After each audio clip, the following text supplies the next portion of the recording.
Morning dear students. देखिए, हमने previous classes में न्यायपालिका को डिस्कस किया था और न्यायपालिका को डिस्कस करने के बाद आज हमारा जो चैप्टर, हमारा जो टॉपिक है वो है न्यायाधीशों की नियुक्ति।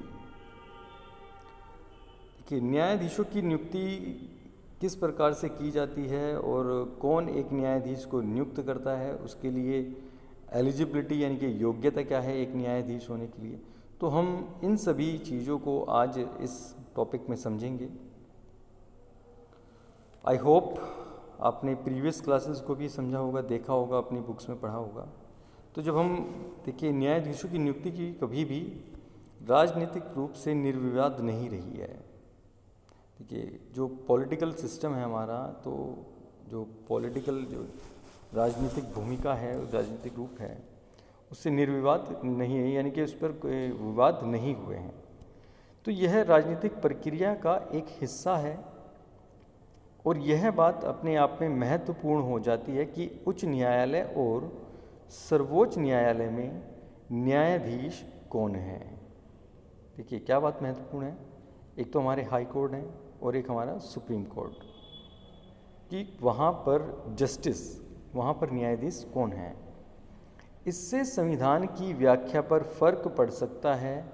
न्यायाधीश का राजनीतिक दर्शन क्या है, यानी कि उसका जो पॉलिटिकल फिलॉसफी है वो क्या है। सक्रिय और मुखर न्यायपालिका के बारे में उसकी क्या राय है, यानी कि उस व्यक्ति की जो न्यायाधीश नियुक्त होता है उसकी राय, उसकी सजेशंस, उसके सुझाव कि वो क्या सोचता है इन न्यायपालिकाओं के बारे में। और नियंत्रित और प्रतिबद्ध न्यायपालिका के विषय में उसके क्या विचार हैं। इन सब बातों का प्रभाव लागू किए जाने वाले कानूनों पर पड़ता है। देखिए, हमें पता है कि भाई जो विचार हैं एक न्यायाधीश के, जो कानून लागू होते हैं उन पर उनका कहीं ना कहीं उन न्यायाधीशों के विचारों का प्रभाव पड़ता है, ये ऑब्वियस सी बात है। और मंत्रिमंडल, राज्यपाल, मुख्यमंत्री और भारत के मुख्य न्यायाधीश सभी न्यायिक नियुक्ति की प्रक्रिया को प्रभावित करते हैं। यानी कि मंत्रिमंडल में कोई भी हो, राज्यपाल हो, वो मुख्यमंत्री हो, या फिर हमारी देश की कैबिनेट हो, तो उन सभी भारत के मुख्य न्यायाधीश सभी न्यायिक नियुक्ति की प्रक्रिया को, उस प्रोसेस को क्या करते हैं, अफेक्ट करते हैं। देखिए, भारत के मुख्य न्यायाधीश की नियुक्ति के मामले में वर्षों से परंपरा बन गई है कि सर्वोच्च न्यायालय के सबसे वरिष्ठ न्यायाधीश को इस पद पर नियुक्त किया जाएगा। सर्वोच्च न्यायालय के सबसे वरिष्ठ न्यायाधीश को इस पद पर नियुक्त किया जाएगा। लेकिन इस परंपरा को 2 बार तोड़ा भी गया है। देखिए, कब तोड़ा गया, एक तो 1973 में और दूसरा 1975 में। 1973 में जो वरिष्ठ न्यायाधीश थे, उन न्यायाधीश को छोड़ करके तीसरे नंबर के जो न्यायाधीश थे वो थे A.N. रे। A.N. रे को भारत का मुख्य न्यायाधीश नियुक्त किया गया।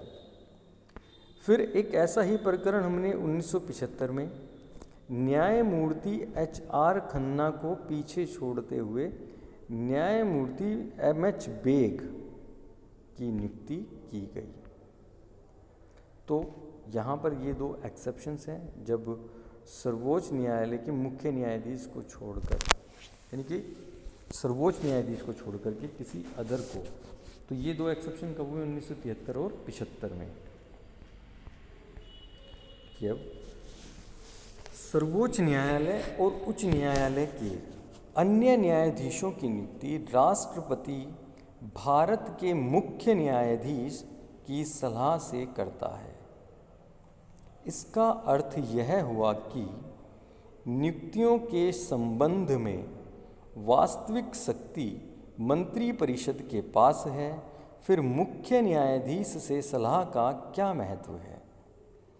देखिए प्यारे बच्चों, 1982 से 1998 के बीच यह विषय बार बार सर्वोच्च न्यायालय के सामने आया। शुरू में न्यायालय का विचार था कि मुख्य न्यायाधीश की भूमिका पूरी तरह से सलाहकार की है, लेकिन बाद में न्यायालय ने माना कि मुख्य न्यायाधीश की सलाह राष्ट्रपति को ज़रूर माननी चाहिए। आखिरकार सर्वोच्च न्यायालय ने एक नई व्यवस्था की।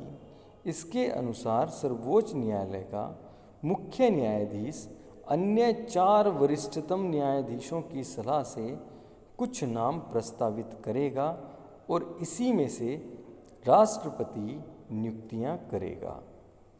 इस प्रकार सर्वोच्च न्यायालय ने नियुक्तियों की सिफारिश के संबंध में सामूहिकता का सिद्धांत स्थापित किया। इसी कारण आजकल नियुक्तियों के संबंध में सर्वोच्च न्यायालय के वरिष्ठ न्यायाधीशों के समूह का ज़्यादा प्रभाव है। इस तरह न्यायपालिका की नियुक्ति में सर्वोच्च न्यायालय और मंत्रिपरिषद महत्वपूर्ण भूमिका निभाते हैं।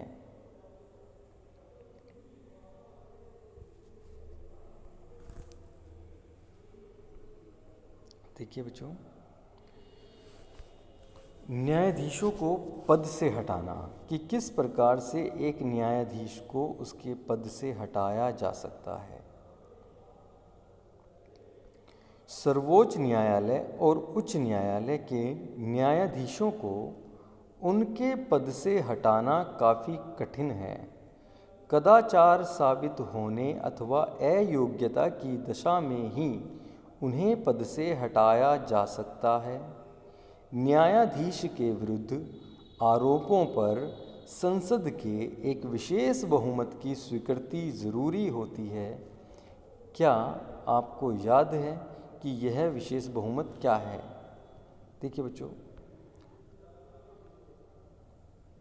पहली तो बात ये कि भाई न्यायाधीश को उसके पद से हटाना काफ़ी कठिन है, और दूसरी बात ये कदाचार, यानी कि कुछ ऐसा कदाचार साबित होने पर जो प्रूव हो जाए अथवा वो व्यक्ति जो न्यायाधीश है वो अयोग्य घोषित होने की दशा में ही उन्हें उनके पद से क्या किया जा सकता है? हटाया जा सकता है। न्यायाधीश के विरुद्ध आरोपों पर संसद के एक विशेष बहुमत की स्वीकृति ज़रूरी होती है। देखिए, सबसे पहले एक विशेष क्या होगा? संसद के बहुमत की, एक यानी कि कुछ लोगों की मेजॉरिटी, उन लोगों का बहुमत, उन लोगों की राय क्या है, तब जा कर के एक न्यायाधीश के खिलाफ यह कार्रवाई की जा सकती है। इसे हमने चुनाव वाले अध्याय में भी पढ़ा है। इससे स्पष्ट है कि न्यायाधीश को हटाने की प्रक्रिया अत्यंत कठिन है और जब तक संसद के सदस्यों में आम सहमति न हो तब तक किसी न्यायाधीश को हटाया नहीं जा सकता। यह भी गौरतलब है कि जहां उनकी नियुक्ति में कार्यपालिका की महत्वपूर्ण भूमिका है, वहीं उनको हटाने की शक्ति विधायिका के पास है। इसके द्वारा सुनिश्चित किया गया है कि न्यायपालिका की स्वतंत्रता बची रहे और शक्ति संतुलन भी बना रहे।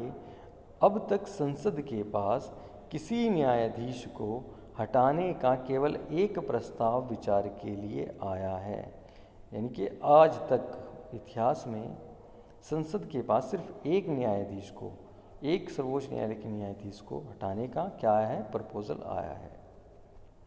इस मामले में हालांकि 2/3 सदस्यों ने प्रस्ताव के पक्ष में मत दिया, लेकिन न्यायाधीश को हटाया नहीं जा सका क्योंकि प्रस्ताव पर सदन की कुल सदस्य संख्या का बहुमत प्राप्त न हो सका। बात समझ में आई बच्चों? प्रस्ताव कितनी बार आया? एक बार आया, लेकिन उसे भी बहुमत प्राप्त नहीं हो सका। देखिए, हम अब चर्चा करेंगे कब न्यायाधीश के विरुद्ध महाभियोग का सफल प्रयास किया गया था। देखिए, वो सन था 1991। 1991 में पहली बार संसद के 108 सदस्यों ने सर्वोच्च न्यायालय के एक न्यायाधीश को हटाने के प्रस्ताव पर हस्ताक्षर किए। न्यायमूर्ति रामास्वामी पर आरोप था कि पंजाब उच्च न्यायालय के मुख्य न्यायाधीश के रूप में उन्हें वित्तीय अनियमितता की संसद ने उन्हें हटाने की प्रक्रिया शुरू की।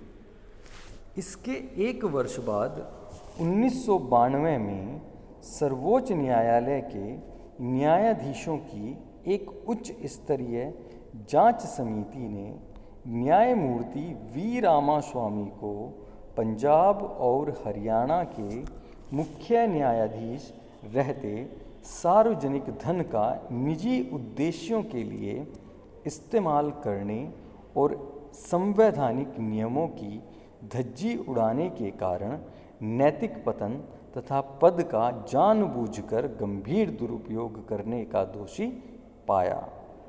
इतने कठोर आरोपों के बाद भी रामास्वामी पर संसद में महाभियोग सिद्ध न हो सका।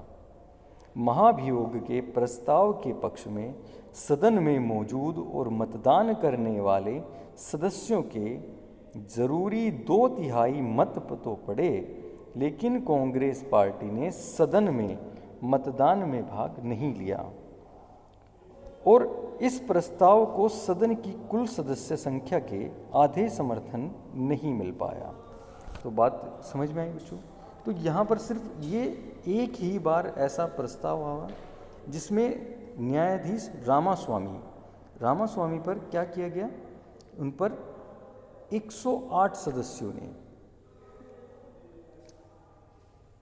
उस प्रस्ताव पर हस्ताक्षर किए और न्यायमूर्ति रामास्वामी पर जो आरोप थे, हमने वो एलिगेशन को भी पढ़ा कि पंजाब उच्च न्यायालय के मुख्य न्यायाधीश वो कहाँ के थे, यानी कि हाई कोर्ट के मुख्य न्यायाधीश थे और उन्होंने वित्तीय यानी कि फाइनेंशियल अनियमितता की संसद ने उन्हें हटाने की प्रक्रिया शुरू की।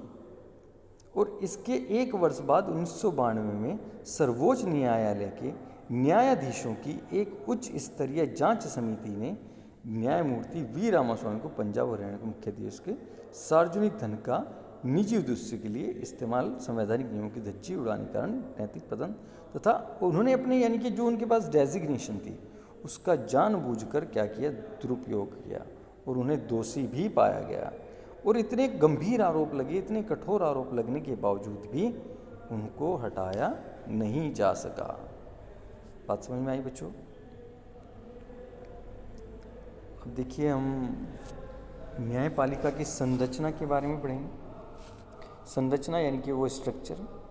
भारतीय संविधान एकीकृत न्यायिक व्यवस्था की स्थापना करता है। इसका अर्थ यह है कि विश्व के अन्य संघीय देशों के विपरीत भारत में अलग से प्रांतीय स्तर के न्यायालय नहीं है। भारत में न्यायपालिका की संरचना पिरामिड की तरह है, जिसमें सबसे ऊपर सर्वोच्च न्यायालय, फिर उच्च न्यायालय तथा सबसे नीचे जिला और अधीनस्थ न्यायालय हैं। कि सबसे पहले कौन सा है हमारा? भारत का सर्वोच्च न्यायालय, फिर उसके बाद उच्च न्यायालय, फिर जिला अदालत, फिर हमारे अधीनस्थ यानी कि फौजदारी और दीवानी मुकदमों पर विचार करती है। तो ये क्या है? एक पिरामिड की तरह है।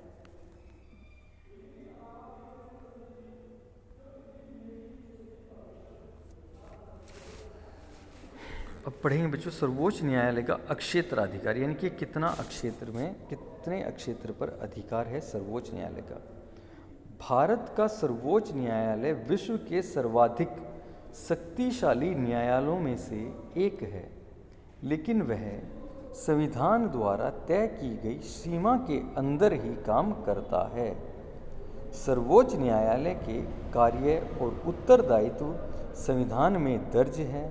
सर्वोच्च न्यायालय को खास किस्म का अक्षेत्राधिकार प्राप्त है। देखिए भारत के सर्वोच्च न्यायालय का जो क्षेत्राधिकार है वो मौलिक संघ और राज्य के बीच तथा भिन्न राज्यों के आपसी विवादों, जो म्यूचुअल डिस्प्यूट्स हैं, अपील यानी कि दीवानी, फौजदारी तथा संवैधानिक, सलाहकारी जनहित के मामलों में तथा कानून के मसलों पर राष्ट्रपति को सलाह देना, रिट, व्यक्ति के मौलिक अधिकारों की रक्षा के लिए बंदी, प्रत्यक्षीकरण, परमादेश, निषेध, हमने मौलिक अधिकारों में पढ़े थे बच्चों, उत्प्रेषण एक तथा अधिकार परीक्षा जारी करने की अधिकार। तो ये हमारे विशेषाधिकार यानी कि क्षेत्राधिकार है किसका, सुप्रीम कोर्ट का।